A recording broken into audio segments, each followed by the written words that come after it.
And business may be headed to court over collective bargaining rights, and the state Supreme Court says it will consider the case to repeal the emergency manager law.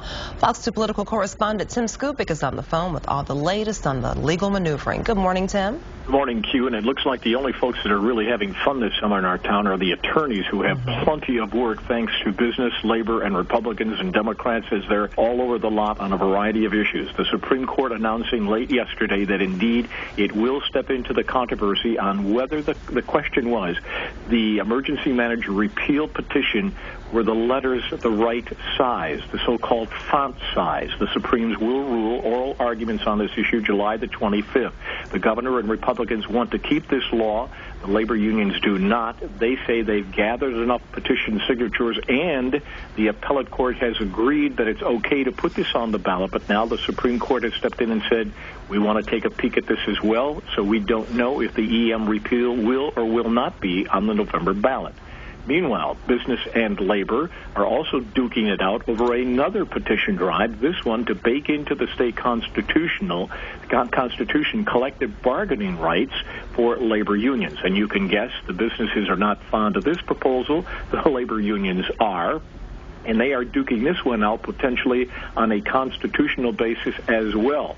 The coalition of business folks believe that this petition drive was an overreach, that it amends too many sections of the state constitution, that it had too many words in it, that you can't boil it down to 100 words to put it on the ballot.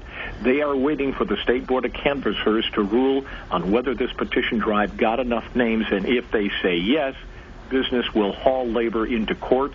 This will likely end up at the Supreme Court level as well, and it's going to get nasty. The governor was very concerned about a divisive fight between business and labor on this one, and he's about to get it, I believe, Q.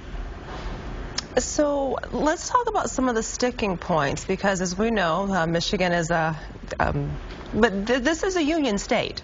So yes, it is. to put it mildly. So the governor really is facing an uphill battle. What could possibly be the compromise in all of this? Well, there is not going to be a compromise on this. Either this stuff will be on the ballot or it won't. If it is on the ballot, here's what will happen, Q.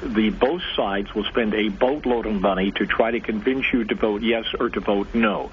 Business is going to say this constitutional amendment absolutely will destroy the business climate.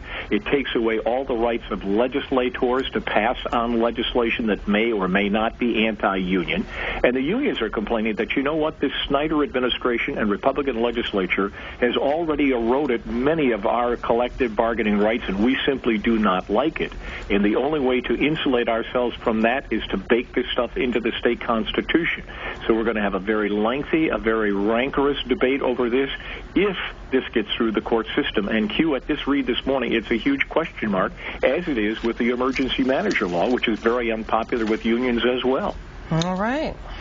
As always, we know you'll be staying on top of things. I have no choice to do same, and I'm happy to do it.